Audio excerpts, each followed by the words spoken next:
La inmensa mayoría de los compañeros ya me han enviado el correspondiente comentario sobre el discurso del presidente Milei la semana pasada en Davos. Y alguno de ellos dice, eso está muy bien, pero ¿y qué comentaría usted, señor profesor? Es una pregunta inteligente. Yo como alumno también la haría. Y sin ánimo de condicionarles, sobre todo porque hay algunos que se han incorporado tarde, voy a decirles y darles mis comentarios sobre el discurso del presidente Javier Milei la semana pasada en Davos. Javier Milei dio una lección de economía breve, concisa, concreta y brillantísima, que no se extiende más allá de más de 27 minutos. Y curiosamente el contenido de esta lección recoge el hilo conductor de este curso de economía política en esta facultad este año. Luego nos viene como anillo al dedo. Cuando yo escuché el discurso dije, pero si es precisamente lo que vamos a dar y lo que se indica en el programa.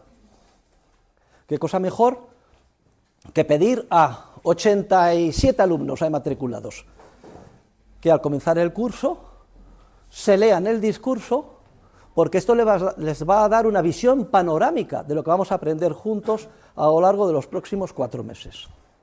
Y esa es la razón, ahora ya lo saben ustedes, de que les encargara estos deberes, este trabajo, esta actividad para hacer en casa. ¿Qué dice el presidente? Vamos en primer lugar a resumir muy brevemente lo que dice y luego lo vamos a comentar con más detalle. La verdad es que el contenido de la conferencia es muy clarito. Dice que la humanidad ha experimentado a lo largo de la historia, especialmente en los últimos 200 años, una prosperidad económica sin límites, que además ha venido acelerándose.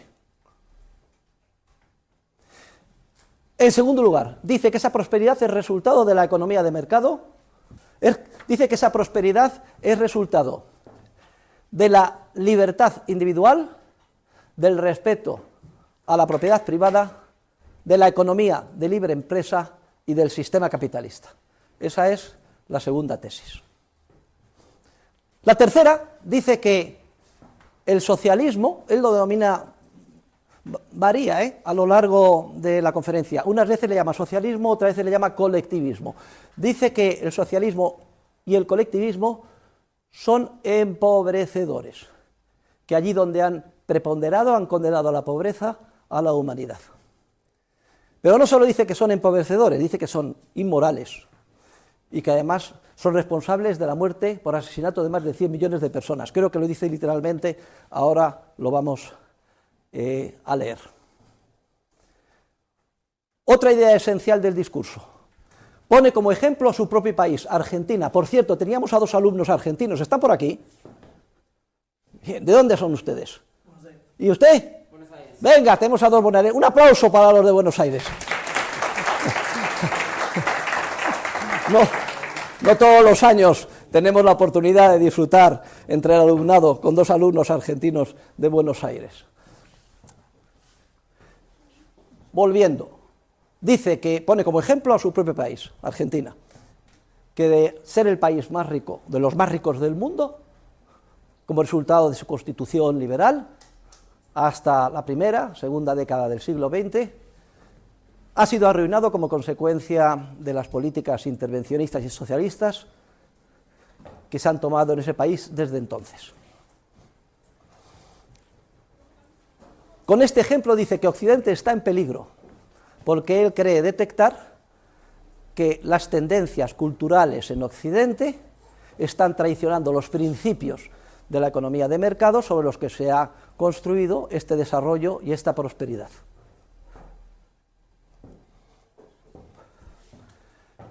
Dice que el socialismo de nuevo es una amenaza, pero que hay que redefinir el término de socialismo. Aquí me apunto yo un tanto, porque esto me lo debe a mí. Sobre esto vamos a hablar enseguida. ¿Y qué hay que redefinir el término de socialismo? Más que de socialismo hay que hablar de estatismo, todo sistema de agresión institucional en contra del libre ejercicio de la acción humana, y que el estatismo prepondera por doquier. Y luego también se refiere a otras dos realidades, que hay una especie de batalla cultural, que ante el éxito del capitalismo, como se han quedado sin prácticamente proletarios, hay que buscar otras víctimas a las que unir para, de alguna forma, justificar la bandera de la intervención del Estado. Y se menciona el feminismo, igualitarismo, medio ambiente, etc. Esa es una idea esencial. Y por último, termina diciendo que todos están infectados de socialismo, que da lo mismo que sean nazis, socialistas, fascistas, demócratas cristianos, socialdemócratas, liberals americanos, GOP, Grand Old Party, etc. Y termina con un canto a favor de la libertad y del ejercicio de la función empresarial. Esto es básicamente lo que dice el presidente Milei, y vamos muy brevemente a leer alguna frase para ver cómo con sus propias palabras se expresa. Por ejemplo, dice en la página 2, la conclusión es obvia. Lejos de ser la causa de nuestros problemas, el capitalismo de libre empresa como sistema económico es la única herramienta que tenemos para terminar con el hambre, la pobreza y la indigencia, a lo largo y a lo ancho de todo el planeta. La evidencia empírica, añade, es incuestionable. Se refiere a la teoría económica correcta de la escuela austriaca y hace una cita de Israel Kirzner, que es uno de mis mentores, todavía vive, estuve hablando por teléfono con él hace 2 o 3 días, catedrático emérito de la Universidad de Nueva York, que concibe el mercado como un proceso de descubrimiento y creatividad. Se refiere al concepto de libertad, refiriéndose a la definición tradicional que él utiliza, que es la de mi colega dilecto argentino, Alberto Venegas Lynch. Hace una crítica muy aguda a los economistas libertarios. Dice, incluso hay muchos economistas libertarios que no entienden cómo funciona el mercado. Es una crítica velada a Milton Friedman. Sobre esto vamos a hablar enseguida. El mercado no es una curva de oferta y de demanda en un gráfico. El mercado es un mecanismo de cooperación social donde se intercambia voluntariamente. Hombre, a mí esto de mecanismo no me gusta. Yo habría puesto un proceso. Pero bueno, tampoco se le pueden pedir peras al olmo. Critica a los economistas neoclásicos, que utilizan un modelo ajeno a la realidad y creen detectar fallos en el mercado. Defiende que en el mercado libre no hay monopolios, y si los hay, son beneficiosos. Y luego se refiere a que los intervencionistas dejaron atrás la lucha de clases basada en el sistema económico para reemplazarla por otros supuestos conflictos sociales. Y aquí enumera la relación de supuestas víctimas. Y termina con esta enumeración de colectivistas que he dicho antes y con un canto a los empresarios, a los que les insta, dice, no se dejen amedrentar ni por la casta política ni por los parásitos que viven del Estado, no se entregan a una clase política que lo único que quiere es perpetuarse en el poder, ustedes son unos benefactores sociales. A ver, ¿qué están estudiando ustedes? ¿De qué es el grado ustedes? Es de Administración y Dirección de Empresas, no se oye. Administración y Dirección de Empresas. Oiga, les están grabando, les van a ver en todo el mundo. Les interesa lo que digamos aquí sobre la función empresarial. Y ahora vamos a hacer una serie de comentarios puntuales siguiendo este hilo conductor. Primer punto, sobre si supuestamente el foro de Davos es un foro capitalista, amigable con la función de empresa. Lo digo porque en muchos medios se ha leído, parece mentira, si iba a un foro de empresarios y capitalistas, ¿cómo no iban a estar de acuerdo con él? No se equivoquen, es todo lo contrario, somos objeto de una manipulación por parte de los medios de comunicación, además muy interesada. Es algo parecido a lo que sucede en relación con Adam Smith. Si los enemigos de la libertad y del mercado ponen como epígonos de la libertad y el mercado a medias tintas, entonces les da la oportunidad para que cuando defiendan su intervención y la manipulación de nuestras vidas sea todavía más profunda. El foro de Davos forma parte de ese grupo de organizaciones conectada con la casta, con el establishment. Es cierto que hay muchos empresarios, pero en gran medida grandes empresarios, como dice Milei, prebendarios, que han aceptado la agenda de la ingeniería social y que si algo les caracteriza es su arrogancia, y eso sí, su olfato para ganar dinero, pero a expensas de acercarse y adular al Estado y a los estatistas. Luego, Milei no estaba en un entorno amigable con la economía de mercado, no estaba en un foro de capitalistas, sino estaba en un foro que de alguna manera se quedó sorprendido y en estado de shock, porque están tan acostumbrados y el virus del intervencionismo les ha absorbido tanto que no podían esperarse escuchar un ataque tan frontal a lo que ellos están acostumbrados. He dicho y he puesto el ejemplo de esta manipulación de los intervencionistas que también tiene lugar en relación con Adam Smith. Se dicen, normalmente han logrado ellos generalizar la idea de que el fundador de la economía es el gran Adam Smith, que además de alguna forma representaba la quinta esencia del liberalismo. No se lo crean, no se equivoquen. Adam Smith, la influencia de Adam Smith fue nefasta para la ciencia económica. De hecho, es el comienzo, es el embrión de esa escuela clásica o neoclásica que Javier Milei critica expresamente en su discurso. Adam Smith abandonó la teoría subjetiva del valor, trabajo en nuestra disciplina, e introdujo la teoría objetiva del valor, según la cual el valor es algo intrínseco a las cosas. Posteriormente, sus discípulos dijeron, ¿y qué es lo que está intrínseco a las cosas? Pues la cantidad de trabajo incorporada a las mismas, teoría del objetiva valor-trabajo. Adam Smith, en suma, sirvió en bandeja de plata a los marxistas todo un erróneo armazón intelectual para luego fundamentar la teoría de la explotación y la teoría del marxismo. Si eso es un liberal, que baje Dios, lo vea y nos lo diga. Pero es que las supuestas propuestas liberales de Adam Smith eran más que tibias. Está lleno de contradicciones.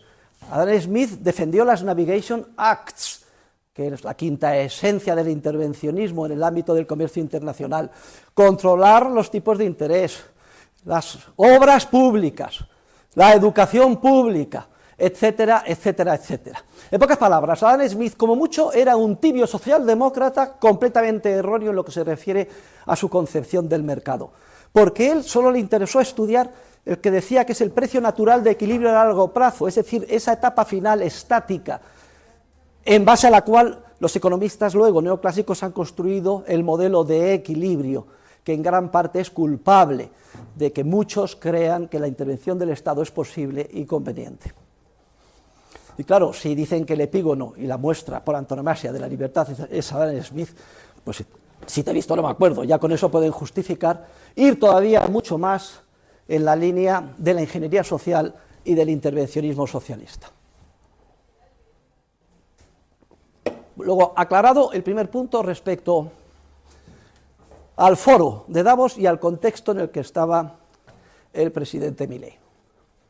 Segundo, evidencia empírica. Cuidado con lo de la evidencia empírica. En los meses pasados hemos explicado que la historia no demuestra nada.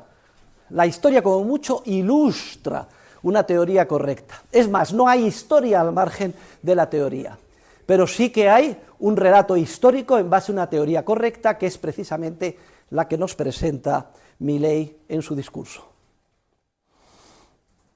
¿Y cuál es esa evidencia histórica? Pues muy sencillo. Se menciona expresamente que gracias a la economía de mercado y al sistema capitalista, desde la revolución industrial, se ha podido incrementar la población en el mundo en 9 veces. Pero no solo somos 9 veces más, queridos alumnos, hoy somos 8.000 millones de habitantes. Hace 200 años, pues 1.000 escasos. No solo somos 8 o 9 veces más, sino que la renta per cápita, digo que no solo hemos crecido la población multiplicada por 8, ya somos 8.000 millones, sino lo que es más importante, la renta per cápita, el bienestar medio de cada uno de esas personas, de esos seres humanos, se ha multiplicado por 15 veces. Le voy a poner un ejemplo que yo recuerdo personalmente. En el año 1962 fue el Concilio Vaticano II, yo era pequeño. ¿Saben ustedes cuántos habitantes tenía la Tierra en 1962? 3.200 millones de personas. Hoy somos 8.000, más del doble, pero lo que es más importante es que esos 3.200 eran muchísimo más pobres que el nivel de vida que hemos alcanzado hoy. Gracias al capitalismo y a la economía de mercado, en los últimos 20 años han salido de la pobreza, según datos oficiales, 70 millones de personas al año. 70 millones de personas al año, en 20 años son 1.400 millones de personas que han dejado los umbrales de pobreza. ¿Y gracias a qué?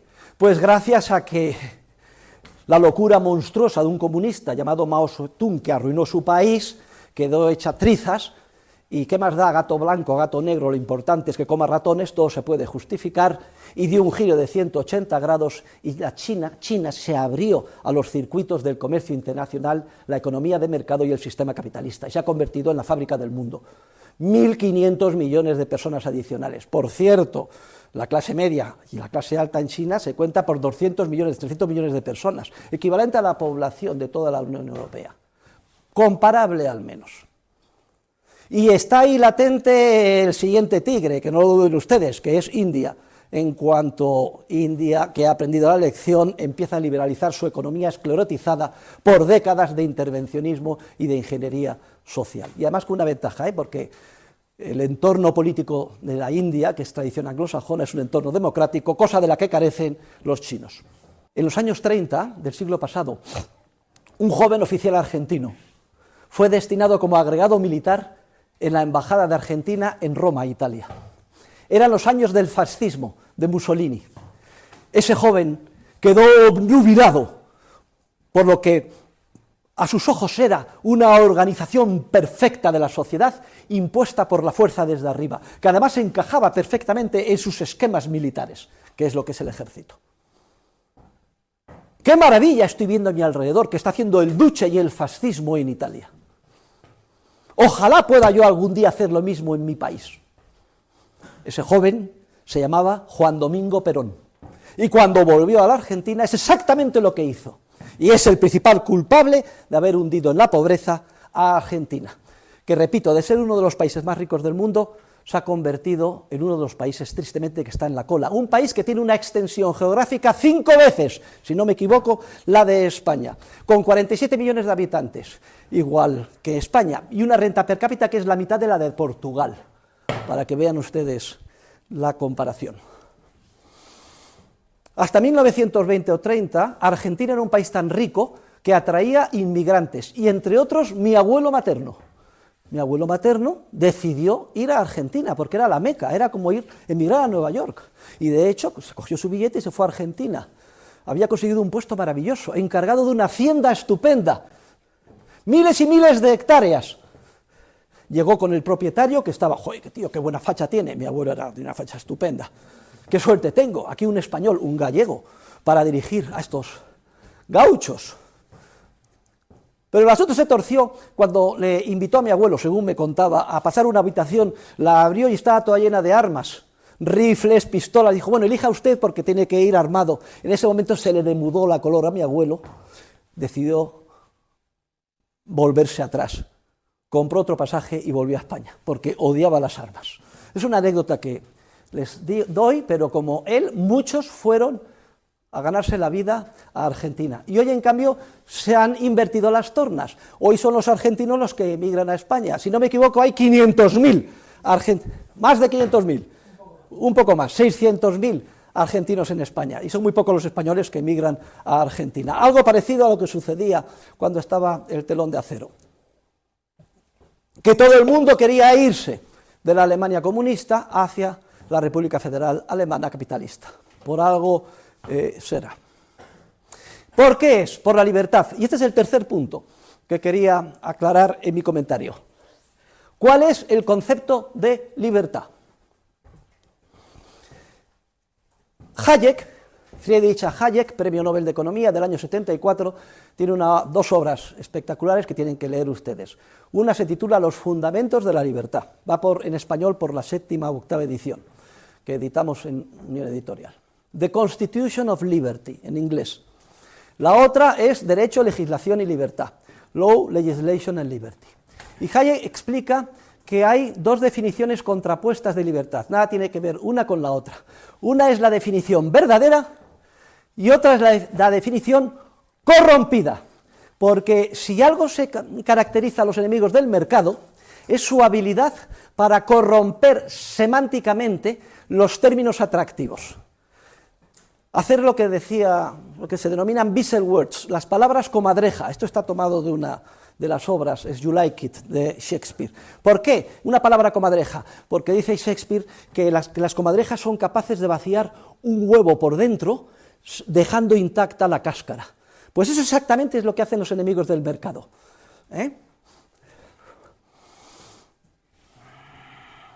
¿Que la democracia es un término muy atractivo para la gente? Pues vamos a redefinir el concepto de democracia. Democracia popular o democracia orgánica. Esta era la de Franco. ¿Que el concepto de justicia es muy atractivo para la ciudadanía? Vamos a redefinir, quitándole todo su contenido, manteniendo la cáscara, según nos interesa a nosotros. Y introducimos un concepto nuevo, justicia social. Hablaremos sobre esto.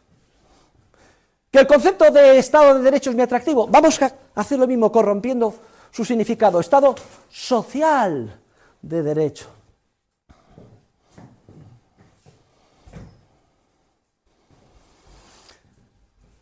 En suma, que el concepto de... No, antes de llegar todavía más. Fíjense ustedes el colmo de la desfachatez en lo que a corrupción semántica se refiere. No hemos dicho que, y ahora vamos a demostrarlo, y lo explica Milley, que es la libertad la que hace avanzar la civilización y saca de la pobreza y da prosperidad al mundo. Y no hemos dicho que la rémora a ese proceso es el colectivismo o el socialismo. Pues bien, fíjense que corrupción semántica. Se autodenominan progresistas a los defensores del intervencionismo estatal, del socialismo, de la ingeniería social y del colectivismo. Ellos son los progresistas. Claro, ¿quién va a estar en contra del progreso? ¿Se dan cuenta del veneno semántico que se nos introduce en la mente? Y vamos ahora al concepto de libertad, que es el que nos interesa. Hayek dice que hay dos conceptos completamente contrapuestos de libertad, el concepto correcto y el concepto corrompido, prostituido por los colectivistas, precisamente para hacerse con un término tan bonito, el de libertad, y utilizarlo instrumentalmente en pos de sus objetivos de ingeniería social. El concepto correcto de libertad es muy sencillo, es ausencia de coacción, y punto. Es decir, que no haya agresión. Está incluido en la definición de Venegas Lynch de la libertad. Ojo, la libertad y los amantes de la libertad y el libertarismo no es un talante, no se equivoquen ustedes de esto es una corrupción que viene tradicional en España, de Ortega y Gasset y de Marañón. Yo soy liberal porque tengo un talante, ¿y su talante cuál es? Mi talante es que todo está bien, todos los comportamientos me parecen bien. Hay que respetar todos los comportamientos. Que usted forma parte de los 27 tipos de familias que se ha inventado el Ministerio. ¡Ay, qué bien! ¡Qué cosa más moderna! Porque yo soy de talante liberal. Que usted dice que hay que esclavizar al mundo en pos de un grandioso proyecto de ingeniería social. Hombre, pues eso también es respetable, porque hay que respetar todo. Quizás sea el único punto en el que a lo mejor yo le sacaría un pequeño defecto a la definición de Venegas Lynch, porque dice que es el respeto irrestricto. Cuidado, hay que interpretarlo. Solamente se respeta en el sentido de que en el sistema basado en la libertad no se puede utilizar la coacción en ningún caso en contra de otro ser humano. Esa es la definición verdadera de libertad. En cambio, ¿cuál es la definición corrompida, prostituida de libertad? Es la definición de libertad como poder hacer. Es decir, yo soy libre si puedo lograr lo que quiera. Fíjense ustedes qué diferencia más grande, ¿eh? A mí me gusta esta señorita y ¿por qué no la voy a violar? Yo tengo derecho a ser libre. A mí me gusta el coche de oro del profesor Huerta de Soto y ¿por qué no le hago un puente y lo robo? Porque yo tengo derecho, yo puedo, poder hacer, poder ir a la luna, poder salvar a la humanidad, un poder. Fíjense, se nos oculta con qué medios y se da la oportunidad, el pretexto para que se utilicen los medios de utilizar la coacción sistemática del Estado, so pretexto de que gracias a eso vamos a poder lograr aquí y ahora en el mundo el nirvana. Es decir, justo lo contrario de lo que de verdad significa el concepto tradicional de libertad como ausencia de coacción.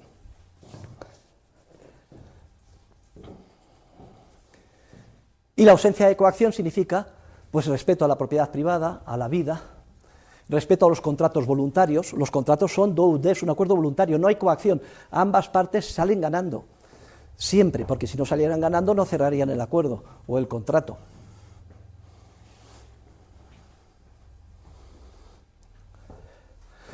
Siguiente punto, incluido en el discurso de Javier Milei, teoría económica. Él dice que gran parte de la justificación para ese intervencionismo se encuentra dentro del ámbito de la ciencia económica, y tiene razón. Aquí los profesores de economía tendríamos que cantar un mea culpa, porque existen dos enfoques radicalmente distintos en nuestra disciplina: el enfoque correcto y el enfoque erróneo. Vamos a hacer un brevísimo resumen de ambos. ¿Cuál es el enfoque correcto de la ciencia económica? Aquel que estudia los procesos de mercado, de los que formamos parte todos y cada uno de nosotros, tal y como son en la realidad. Estudia el mercado como un proceso dinámico y evolutivo, impulsado por la fuerza de la creatividad empresarial de todos y cada uno de los 8.000 millones de seres humanos que constituyen la humanidad. A propósito, esta concepción correcta del mercado es la que tradicionalmente viene desarrollando la denominada Escuela Austriaca de Economía, pero no debería de llamarse Escuela Austriaca de Economía, debería de denominarse Escuela Española de Economía, porque tiene su origen en las contribuciones de esos geniales pensadores que fueron los escolásticos españoles del siglo de oro español, la Escuela de Salamanca, y aquí tienen varios de mis trabajos y los estudiaremos a lo largo de este curso. Fijen cómo sigo el hilo conductor del contenido del programa, aprovechando el discurso del profesor Milei. Y además, la concepción correcta del mercado, que es la que vamos a estudiar juntos, dinámica, como proceso dinámico y evolutivo, impulsado por la acción humana empresarial, que continua y denodadamente busca nuevos fines y medios para lograr lo que consideramos de valor en un entorno de libertad y con vínculos contractuales. Esta concepción correcta del mercado da entrada a otra concepción esencial, que también es una de mis humildes contribuciones, el concepto de eficiencia dinámica. Esto es muy importante. Se considera que una empresa, una organización, una sociedad es tanto más eficiente, pero en términos dinámicos, conforme más impulse la creatividad y la coordinación, siempre en términos dinámicos. Frente a este modelo de la economía, tenemos el modelo opuesto, que se ha ido extendiendo y dominando cada vez más los departamentos de economía en las universidades incluso más prestigiosas. No nos debe sorprender, todas ellas públicas o dependientes del dinero público. O sea, aquí lo que hay es una especie de concatenación o simbiosis entre todos los grupos de interés. Ellos conciben el estudio de la economía como centrado en un modelo estático, una foto, un modelo de equilibrio. Recuerdo la primera clase que di de economía, creo que lo comenté el otro día. El profesor, nada más empezar el curso, dijo: supongamos que toda la información en el mercado está dada y no cambia. Dijo eso. Y a partir de ahí empezó a llenar de fórmulas matemáticas el encerado, y el resto del curso también. Fíjense, que toda la información está dada y no cambia, lo que equivale a hacer una fotografía, lo que equivale es a bloquear toda la capacidad creativa de los seres humanos, y a partir de ahí construir un grandioso modelo matemático. Tenemos el caso de Pareto, Manual de Economía Política. Dice, supongamos que desaparece la humanidad, por ejemplo, cae una bomba de neutrones y no queda ningún ser humano vivo. Una bomba atómica de neutrones mata solo la materia biológica, pero no el resto. Pero dice Pareto, si desaparece la humanidad, la economía, tal y como yo la entiendo, de equilibrio y matemática, Claro que sigue existiendo y yo puedo solucionar todos los problemas, siempre y cuando todos los seres humanos, antes de fallecer, me hayan dejado su correspondiente mapa de curvas de indiferencia a preferencia. Lo dice literalmente. Fíjense ustedes qué fantasmagórico y enfermizo mundo tienen los economistas neoclásicos en su mente, mundo de equilibrio. ¿De dónde procede? Del virus introducido originariamente por Adam Smith, como he dicho.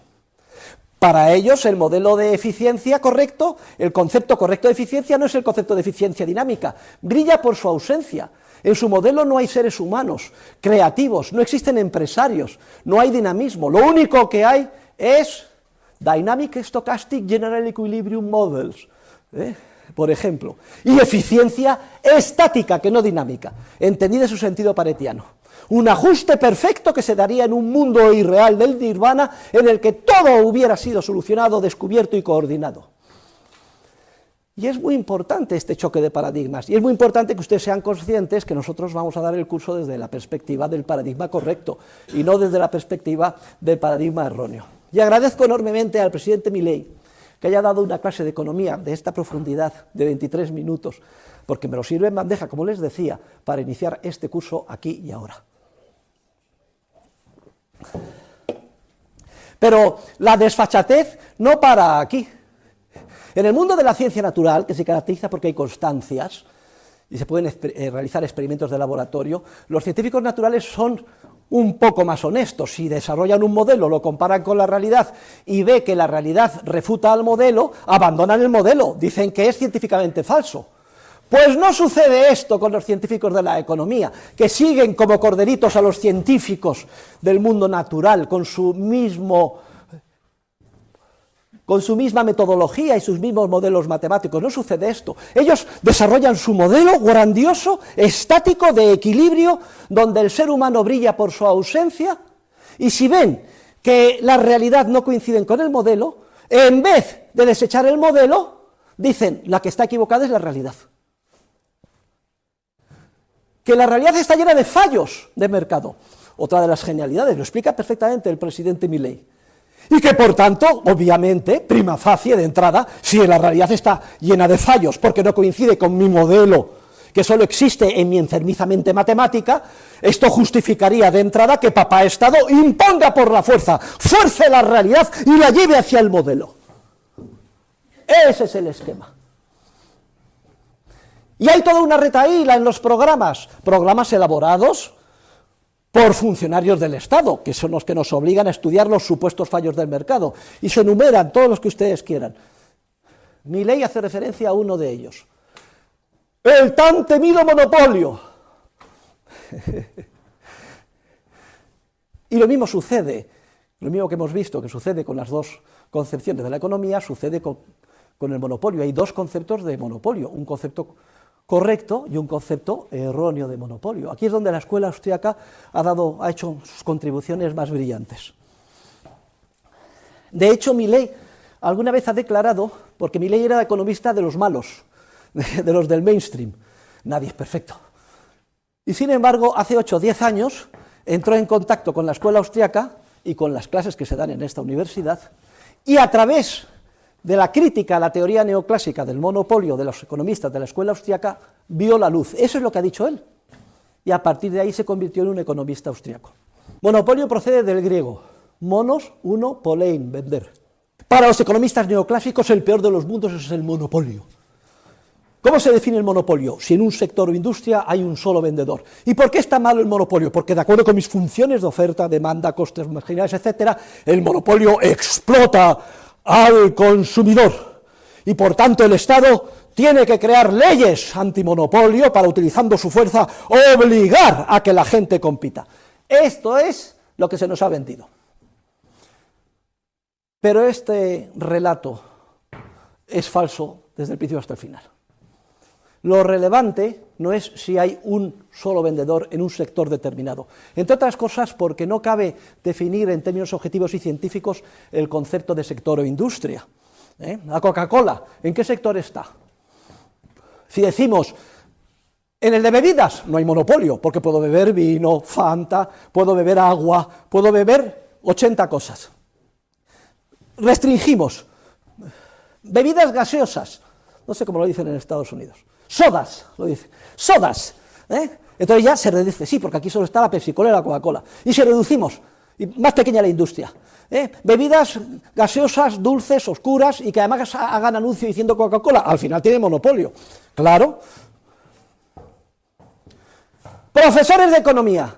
Yo no tengo el monopolio de los profesores de economía, hay miles, pero si decimos, no, profesores de economía en Madrid, bueno, hay unos poco menos, profesores de economía en la Rey Juan Carlos, menos, profesores de economía en la Rey Juan Carlos, especialistas en la escuela austriaca, tengo el monopolio, todos, en ese sentido, tendríamos el monopolio, ninguno, es una definición que no tiene ningún sentido, pero es que además en la realidad es irrelevante si en un sector determinado parecemos observar que hay un único vendedor, porque en ausencia de la coacción institucional, que haya un único vendedor en un momento, en unas coordenadas de tiempo y lugar determinados, lejos de indicar que hay una situación trágica de monopolio que explota a los consumidores, indica justo lo contrario, que un empresario en unas circunstancias determinadas ha servido también a los consumidores, descubriendo un producto nuevo que ha revolucionado sus vidas, o ha sido capaz de venderlo mucho más barato, o ambas cosas a la vez, que se ha quedado solo.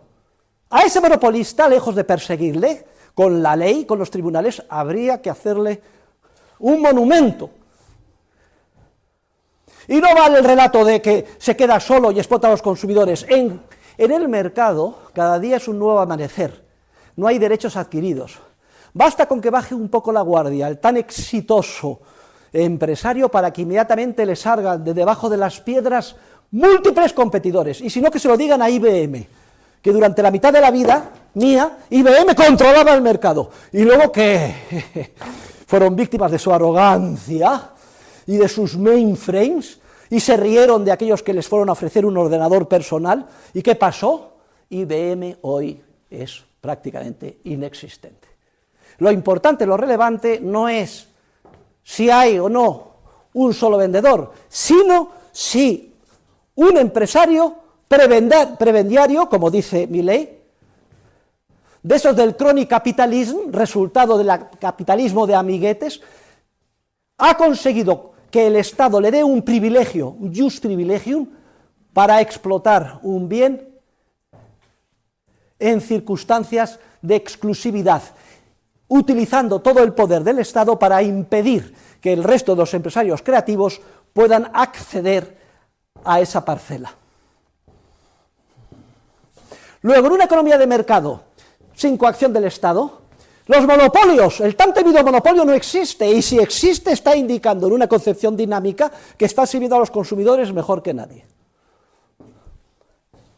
Aquí Milley hace una argumentación un poquito más rocambolesca sobre las economías de escala, concentración, etcétera, pero yo con todos los respetos aquí sí que le pondría un vinipero que podría haber enriquecido todavía mejor su argumento, que lo sabe perfectamente, pero a lo mejor era demasiado complejo para explicarlo en ese contexto y a lo largo de 23 minutos.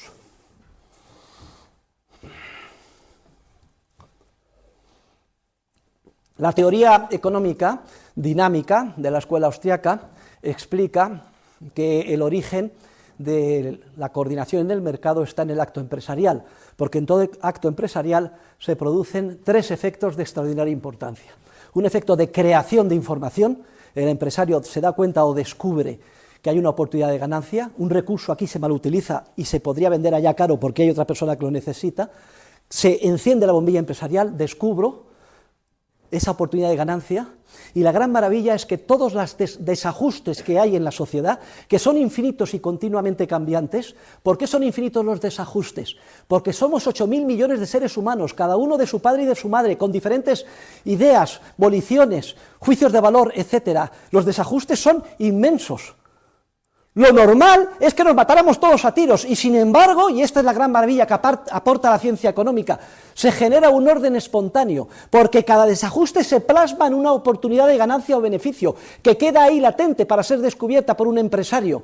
Dice, tate, compro barato aquí y vendo barato allá. Primero, creación de información, luego transmisión de información, porque cuando se actúa empresarialmente se refleja un acto de intercambio con un precio de mercado que es como una señal que indica en oleadas sucesivas y por toda la humanidad que hay demanda para ese producto y se puede comprar o vender a determinados precios. Y esa información de vital importancia se transmite gracias a esos mensajes tan poderosos y que de forma tan comprimida son capaces de transmitir una información de tantísimo valor social, que son los precios de mercado.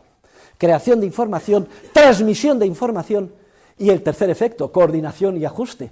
Al final, el que dilapidaba el recurso se aprieta el cinturón y se sacrifica porque se da cuenta que motu propio además y por su propio interés le interesa economizarlo y guardarlo para otros que lo necesitan. Como el ejemplo que pongo, cuando yo estudiaba en Stanford y me quedaba por las mañanas dormido detrás del camión de basura, decía el camión de basura: la mierda que usted tira es lo que a nosotros nos da de comer. Muchas gracias. ¡Claro! Y se levanta el panadero a las 4 de la mañana y el carnicero y el lechero, no por gusto, a servirnos a nosotros para que podamos desayunar, sino por su propio interés, porque en un intercambio voluntario ambos salimos ganando. Él se gana la vida y yo puedo desayunar. Los tres efectos. Pero el concepto dinámico del mercado de la escuela austríaca demuestra algo más, y esto es importante. Demuestra que es teóricamente imposible organizar la sociedad desde arriba en base a mandatos coactivos. Ojo, aquí no estoy entrando en ninguna consideración de tipo político. Estoy diciendo que la ciencia económica ha demostrado que el ideal grandioso de la ingeniería social y del estatismo están condenados sistemáticamente al fracaso, porque es imposible que se puedan lograr los objetivos que se pretende con la ingeniería social. Y eso por los siguientes 4 motivos. Primero, es imposible que el órgano director, el conjunto de expertos, el ministerio, los políticos, me da lo mismo, el Gosplan, Putin, lo que ustedes quieran, es imposible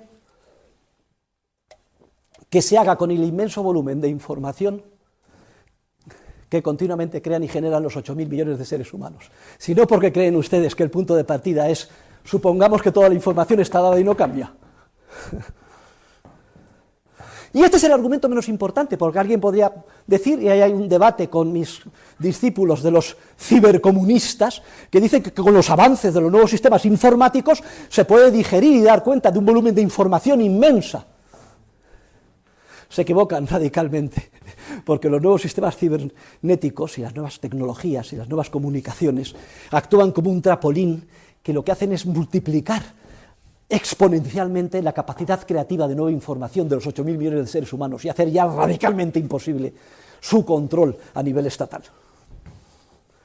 Pero hay un segundo argumento mucho más importante, y es que el tipo de información vital para los seres humanos y del que depende nuestra vida es una información que tiene unas características peculiares. Es un know-how, no es un know-that. Es una información tácita que solo se aprende actuando en los contextos particulares de tiempo y lugar en los que desarrollamos nuestra actividad empresarial y creativa. Es una información que no se puede articular, no se puede escribir en un artículo, ni científico ni periodístico, no se puede incorporar en un disco de ordenador, no. Lo sé porque lo sé. Es la información, dice el gran Michael Polanyi, en su libro The Study of Man, que tienen que leer todos ustedes este año. Es la información del que aprende a montar en bicicleta. ¿Alguien ha aprendido a montar en bicicleta leyendo un libro? Ni siquiera los excéntricos británicos aprenden al golf leyendo un libro. ¿Cómo se aprende a montar en bicicleta? Subiéndote en bicicleta y tirándote. Y cayéndote muchas veces, por prueba y error. Y de la misma manera se aprende a sacar adelante una empresa y obtener beneficio. Steve Jobs se arruinó 2 veces antes de acertar. No se puede aprender en un libro a cortejar a una linda mujer. Eso tienes que intentarlo muchas veces y llevarte muchas calabazas. Esa es la información relevante para la vida del ser humano y para la civilización, y no se puede transmitir a un órgano central de coordinación para que la ponga en un decreto ley y dé contenido coordinador a sus mandatos. Pero el asunto no para aquí, vamos increciendo de por qué es imposible el socialismo, de por qué son imposibles esos programas grandiosos de ingeniería social de estas élites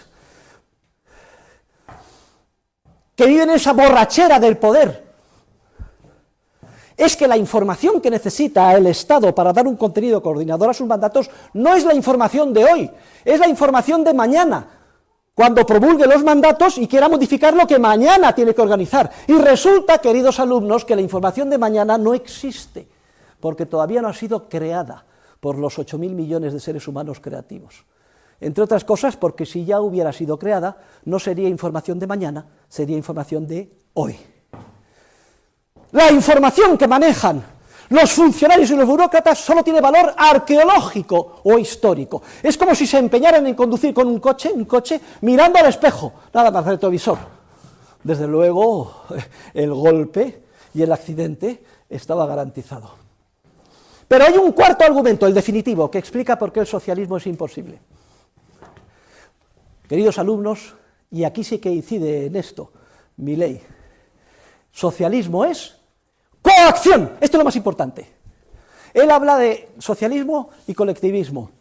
De hecho, mi libro más conocido se titula, en este ámbito, no en el del dinero, Socialismo, Cálculo Económico y Función Empresarial. Ya estamos por la 7ª edición. Se ha publicado en 18 idiomas. He estado tentado a cambiar el título y poner estatismo, cálculo económico y función empresarial, porque en el estado de la cuestión hoy en día pues sería muchísimo más claro, ¿eh? Entonces, el estatismo es el deseo de imponer un sistema social desde arriba. La verdad es que es una tentación grandiosa, ¿eh? Porque lo que nos pide el cuerpo es acabar aquí y ahora con todos los problemas sociales utilizando a los expertos y utilizando el Estado. Esa es la agenda. Pero para eso es inevitable, y ellos lo ocultan. Todos los colectivistas se visten de piel de cordero, como si el medio no exigiera la coacción y la violencia. Lo que caracteriza al socialismo, al colectivismo o al estatismo es siempre la violencia y la coacción. Es decir, una ley, un decreto, boletín oficial del Estado, multas, cárcel, y si usted se escapa de la cárcel y opone resistencia, tiro en la nuca. Socialismo es coacción. Si fuera todo voluntario no habría ningún problema. Es violencia, coacción. Estado es violencia y coacción. Y ese es el cuarto y definitivo argumento. Porque resulta que en la medida en que el órgano director impacta violentamente sobre cualquier parcela social de seres humanos, en esa parcela y en la medida en que impacte, se bloquea la creación de información por parte de los seres humanos de a pie, que es precisamente la que necesita el órgano director para dar un contenido coordinador a sus mandatos. De ahí la paradoja del socialismo. Cuanto más se empeñe, más grandiosos son sus planes y más promete la ciudadanía de solucionarlos, mayores son los conflictos, más grande es el fracaso. Pero la tragedia es que el fracaso se hace evidente. Y siempre como reaccionan los intervencionistas diciendo, eso es porque no ha colaborado la ciudadanía. Eso es porque no hemos sido lo suficientemente coactivos. Esto justifica clarísimamente que tenemos que intervenir mucho más. Una ulterior dosis de intervención, así en un proceso totalitario en el que se extiende el poder del Estado por todos los intersticios sociales. Incluso, aunque se venda a la ciudadanía, claro, es que a veces es tan duro, pero hay que vender a la ciudadanía como si estuviéramos haciendo algo nuevo, y se inventan el estado del bienestar. ¿Quién va a estar en contra del bienestar del Estado? Este es un tema que no pasa sobre ascuas, Javier Milei en su discurso, el estado del bienestar. ¿Estáis a favor del estado del bienestar? Venga, vamos a decidirlo democráticamente, pues estamos en una sociedad democrática, ya lo ha dicho nuestra ministra Yolanda, etc. ¿Quién está a favor de que las vacaciones, en vez de 30 días, sean 2 meses? Obviamente 2 meses es mucho mejor de vacaciones. ¿Votamos a mano alzada? Claro, porque tenemos todo el mes de agosto, 15 días de mes y 15, ¿de acuerdo? Salario mínimo, 1.100 euros, 1.083, lo van a subir ahora. ¿Me parece poco? Porque salario mínimo, hombre, salario mínimo, ¿estamos de acuerdo? Vamos a hacer una votación. Hombre, mínimo 4.000, 5.000 euros para empezar. ¿Sí o no? Pues claro, hombre. ¿Renta social mínima? Pues claro, por Dios, ¿cómo no se nos había ocurrido antes? Pero no solo lo que ustedes piensan, sino Comunidad de Madrid, presidenta Ayuso, ayuda por hijo, 500 euros, a todas las madres que ganen menos de 30.000 euros. 500 euros por hijo al mes, parece poco, hombre, por lo menos 1.000. Hombre, Ayuso, no sea cicatera. Y entonces fíjense ustedes en qué dinámica entramos. Un sistema democrático se convierte en un sistema corrompido de compra de votos con dinero ajeno, lo dice mi ley, con la guita, me parece que se dicen ustedes en Argentina, de otro, que supuestamente ¿quiénes son? Los ricos, pero queridos alumnos, los ricos somos muy pocos. Y no hay para pagar ni una parte infinitesimal de toda esa fiesta. Los que pagan la fiesta son la clase media y la clase baja. Hasta un mileurista paga todo lo que gana y produce hasta el mes de julio.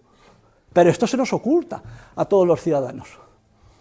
Y se nos llena la boca. Sistema de pensiones. Sistema de pensiones.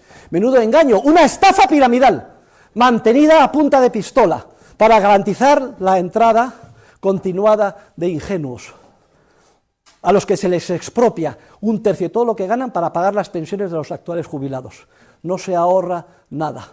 Pero claro, con el envejecimiento de la población, el sistema es insostenible. Un servidor de ustedes está produciendo 4 películas contra el estado del bienestar. Una sobre las pensiones, ya está ahí fuera, la han visto 500.000 de personas, la pueden ver, ni es justicia ni es social, el problema de las pensiones, aparece el profesor Bagus. Otra sobre educación, otra sobre sanidad, y ahora estoy terminando la de cambio climático, que no tiene desperdicio. Bismarck fue el creador del sistema de seguridad social continental basado en el reparto. Fue un gran engaño. Prometió que a partir de entonces iban a estar cubiertos todos los trabajadores con una pensión, cuando se jubilaran a partir de los 65 años, o 70. La esperanza de vida de entonces era 50, no llegaba a nadie. En el Parlamento, Richter se levantó y le dijo: canciller Bismarck, ¿es usted consciente de que si sale adelante este proyecto va a convertir a todo el pueblo alemán siervo, va a hacer a todo el pueblo alemán siervo del Estado de por vida y dependiente del Estado de por vida? Y le contesta el canciller Bismarck: ese es precisamente mi objetivo, tener a todo el pueblo alemán dependiente del Estado. Y lo logró, y de esos polvos los posteriores lodos. Una guerra mundial, otra guerra mundial, etcétera. Pero no pensemos que solo eso ha pasado en Alemania, está pasando aquí. Llegó el general Franco, se quedó con el sistema de capitalización y el ahorro de todos los trabajadores, y en el 64 crea el tan cacareado sistema que cohesiona la sociedad de pensiones basado en el reparto. Esto no lo digan ustedes, que no es políticamente correcto decir que nada de lo que los socialistas mantienen en España, sean de izquierdas o de derechas, procede del general Franco. Y la única salida es volver a la capitalización, y explicamos en esa película y en mis escritos cómo se podría hacer tal cosa. La sanidad, para qué hablar, 2,5 millones de españoles tienen un privilegio: elegir si quieren la pública o la privada, entre ellos yo, son los funcionarios del Estado. Cada año, invariablemente, ¿qué idiotas son? Es una muestra de idiotas en la universidad, en la sociedad española. El 80% elige la privada, por algo será, excluyendo la ex vicepresidenta del gobierno, que cuando cogió el COVID, la señora Calvo, ahí estaba en el Ruber Internacional, y no en la cojonuda sanidad pública del Estado, que a pesar de todo el esfuerzo y heroicidad de sus médicos, enfermeros y enfermeras, adolece de todos los efectos de imposibilidad de cálculo económico y del socialismo que acabo de mencionar. Y por tanto es también una misión imposible. Y la educación, otra pata. Bueno, lo que yo propongo, lo que es la película, es que se dé la opción a que todo el que quiera se vaya al sistema privado. Aquí no se perjudica a nadie, y se le descuente lo que pague por una póliza privada en su impuesto sobre la renta. Y ya veremos cuál es la decisión, pero no por voto, sino con los pies de los ciudadanos de a pie, sin perjudicar ni coaccionar a nadie. Educación, ¿por qué se pelean los estados por la educación? ¿Por qué los catalanes quieren la educación? Madrid. Muy sencillo, para lavar el cerebro a la ciudadanía y hacerla sumisa. Tomen nota, 1548. Autor, no sé si me he equivocado en la fecha, Etienne de la Boétie. Ensayo sobre la servidumbre voluntaria. ¿Se explica? Fíjense ustedes, ya en el siglo XVI, todavía no era la mitad del siglo XVI. ¿Por qué estamos dispuestos a ser esclavos del Estado? Y aceptamos como borreguitos, ve. Y una de las razones que da es esa, por costumbre y porque se nos educa de esa manera. traspasamos el esquema de la familia, donde hay un padre y una madre que le dice a los hijos cuando son pequeños lo que tienen que hacer, ese paternalismo pensamos que orgánicamente tiene que existir también a nivel social y tiene que alguien mandar. Pero hay otras razones, ¿eh? Siempre el que manda se recubre de una aureola sagrada. Es el faraón nombrado por Dios, o el rey absoluto nombrado por Dios, o los dioses contemporáneos, soberanía popular, democracia. Entonces, claro, tenemos que obedecer. Pero hay otras razones que también menciona Etienne de la Boétie. Siempre hay un grupo de acólitos, una guardia pretoriana que le hace la pelota al que manda porque vive de él, sobre todo en las universidades. Lo que llama Milley la casta. Y luego viene el colmo de los colmos. El gobernante es especialista en corromper nuestra alma, nos da alpiste y subvenciones y nos hace dependientes de por vida. Porque si se crea un seguro de desempleo, ¿por qué no va a haber un seguro de desempleo? Claro, obviamente, me quedo en la calle y no tengo nada. Seguro de desempleo. Pero ¿saben ustedes lo que genera el seguro de desempleo? ¡Desempleo!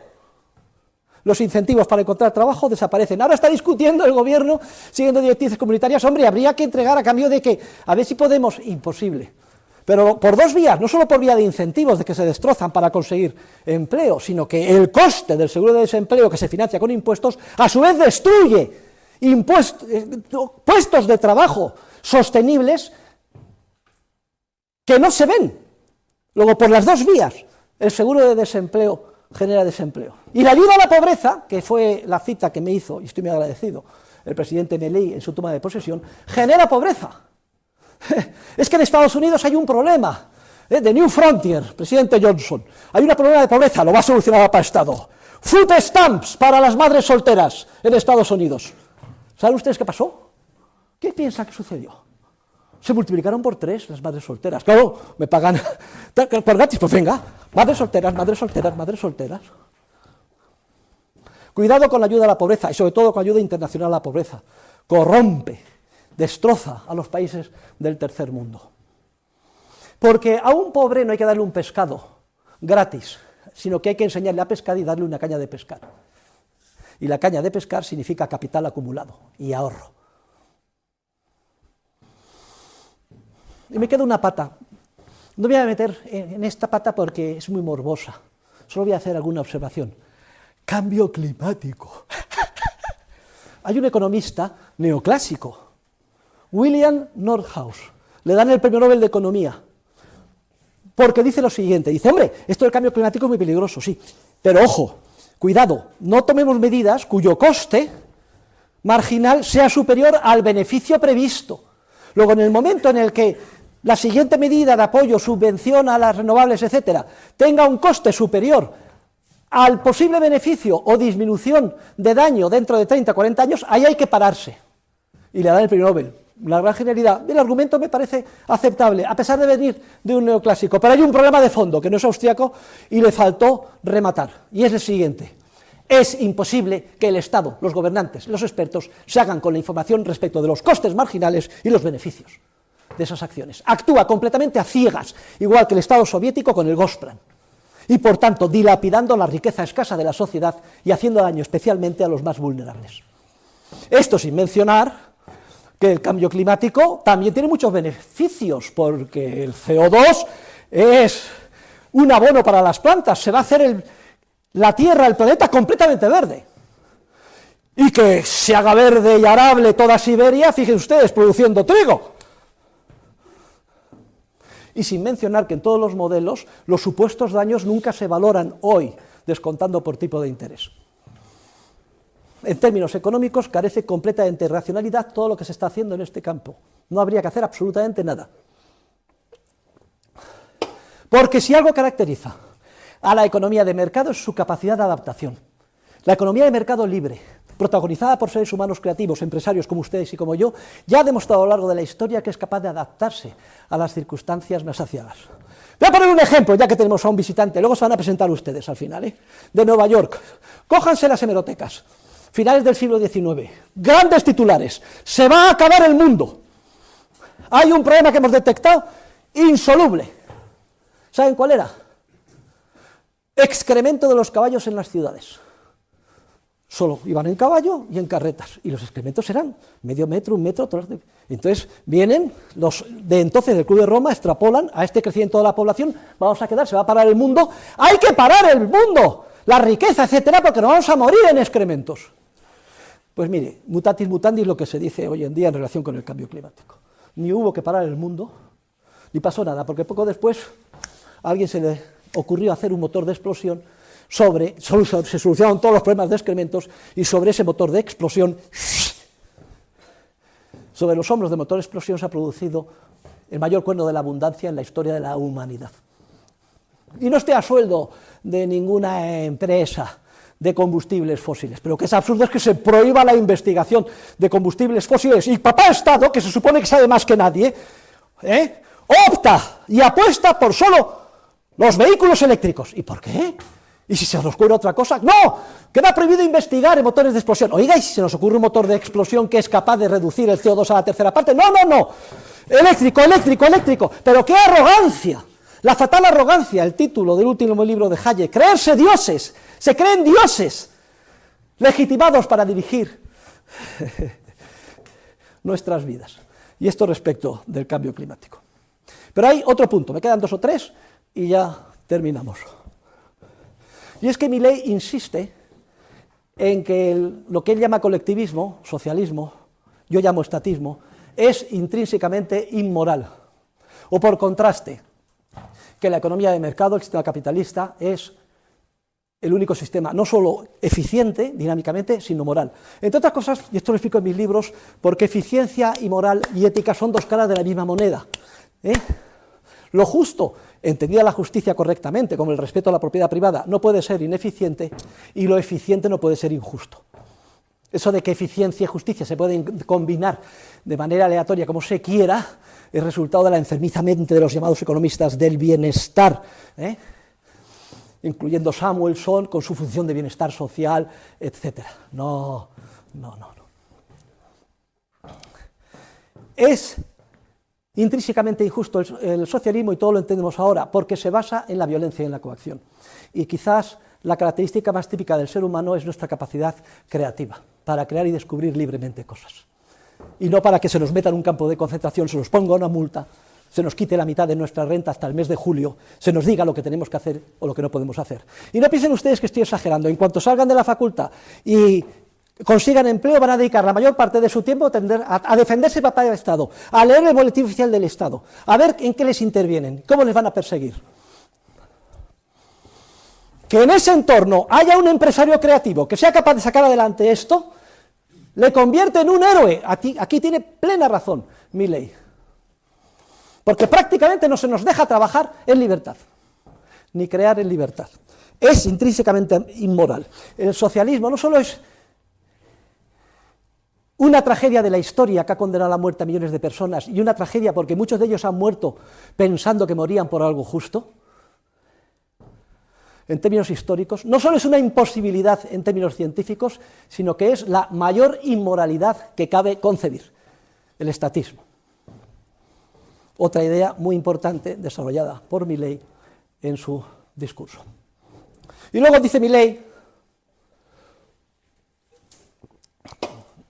que es tan obvio que los agoreros de Malthus, ya hablaremos de Malthus, han fracasado, y eso que son muy tenaces. Y luego el Club de Roma, Armstrong, se va a parar el mundo porque se van a terminar las existencias de petróleo, etc.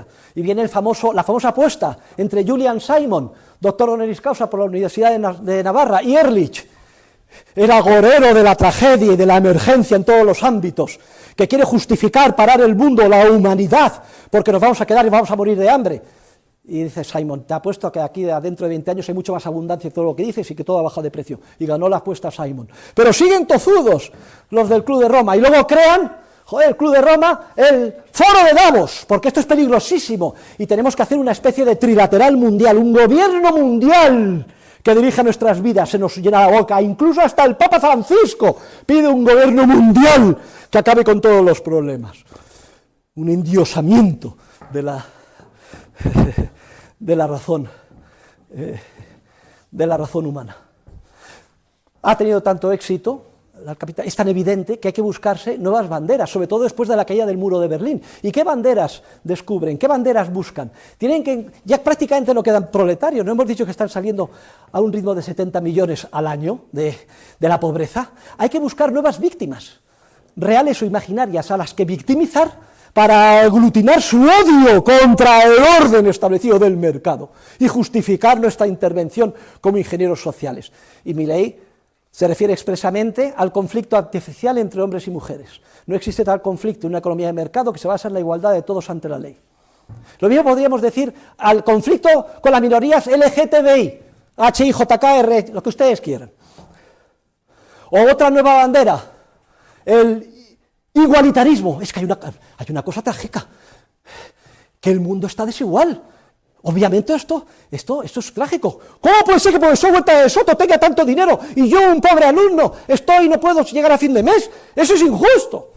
¿Cómo se soluciona eso? Pues muy sencillo. Le cortamos la cabeza al Huerta de Soto y nos repartimos entre todos lo de él, porque, lo explica bien Milei, en la concepción estática del mercado de los economistas neoclásicos, como todo está dado, se supone que la tarta está dada. Es el término que utiliza Milei. Y si la tarta está dada, se redistribuye, y cuanto más se redistribuya, más salimos ganando. ¿Sí o no? No. Porque el proceso es dinámico. Y argumento un engaño. Español más rico del mundo. A ver, ¿quién es? Don Amancio Ortega, dueño de Zara. Fortuna, según último dato de Amancio Ortega, 80.000 millones de euros. Bueno, pues venga, igualitarismo. Se le expropia toda su fortuna y se reparte entre los 8.000 millones de seres humanos. ¿A cuánto toca cada uno? 10 euros. Se toman un bocata, un McDonald's y cero. Vuelta a empezar. Una mano delante, otra detrás. Pero en el camino nos hemos dejado todas las fábricas de Zara, los miles de empleados a los que da empleo, todos los consumidores satisfechos, todo eso muerto. Porque al pobre no hay que darle un pescado, que mañana se pudre. Hay que darle una caña de pescar. Si un país quiere salir de la pobreza, lo que tiene que hacer es cortejar a los capitalistas y a los que ahorran, para que cada vez acumulen más capital.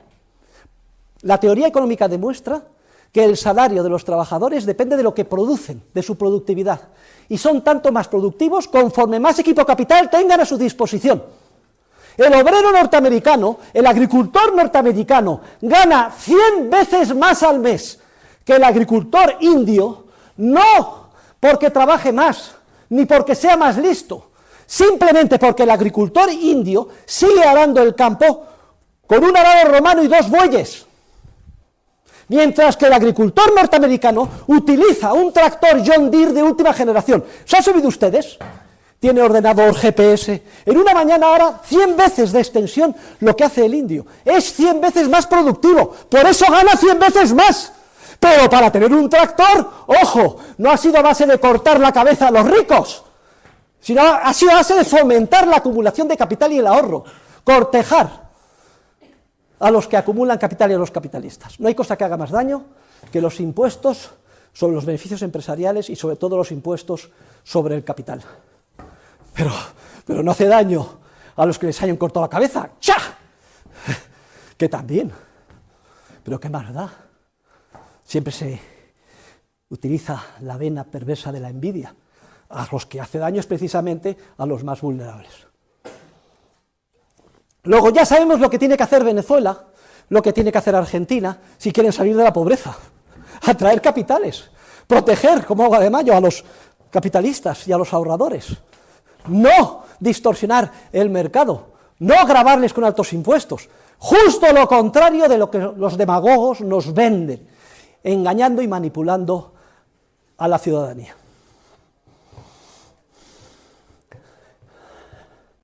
Y termino. Mi último libro, publicado en Routledge, se titula The Deadliest Virus, el virus más letal, estatismo y la economía. ¿Cuál es el virus más letal que infecta el alma humana? El estatismo.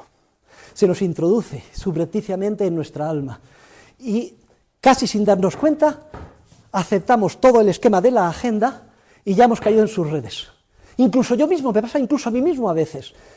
La única manera de salvarnos de esta infección tan letal es vacunarnos. ¿Y cuál es la vacuna? Aquí sí que hay que vacunarse en este caso, el estudio de la ciencia económica correcta, que es la de la Escuela Austríaca de Economía.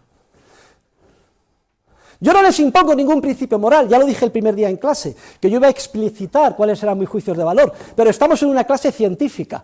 Doy libertad para que cualquiera de los aquí presentes tenga otras valoraciones. Si alguien es como Marx, lean sus poemas milenistas, y desea destruir el mundo, la información y el conocimiento que obtenga en esta clase es de incalculable valor, porque sabrá lo que tiene que hacer. Poner piedras en el proceso de cooperación social, expropiar y cortar la cabeza a los millonarios y capitalistas, destrozar la moneda. Decía Lenin, la mejor forma de acabar con Occidente es acabar con su moneda. Tenemos todos los ejemplos, bien en Argentina. Pero tampoco piensen ustedes que el dólar y el euro es para tirar cohetes. En 3 años, el tan alabado Banco Central Europeo nos ha depreciado el valor del euro casi un 25%. Bien es cierto que en Argentina es lo que se deprecia el peso al mes o al día, ya no lo sé, al mes. Luego todos son cuestiones relativas. Todos están imbuidos de estatismo. Si ustedes observan las peleas en el Parlamento, la discusión no es por cómo desmontar el Estado, la discusión es, yo quiero el poder para mí para imponer mi agenda, la de Vox. Yo quiero el poder para mí para imponer mi agenda, la agenda progresista, somos los progresistas. Yo quiero el poder para mí para imponer mi agenda, la agenda ecléctica tibio socialdemocracia del PP. Todos quieren el poder, pero falta alguien que diga, el poder es un virus.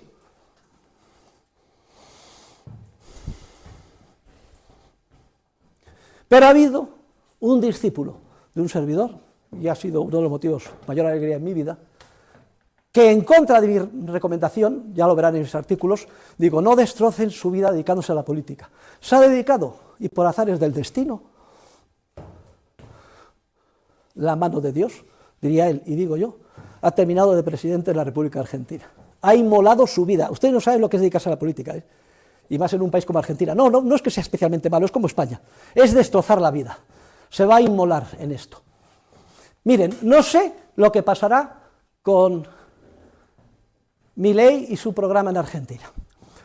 Solo sé 2 cosas. 1, que ya le debemos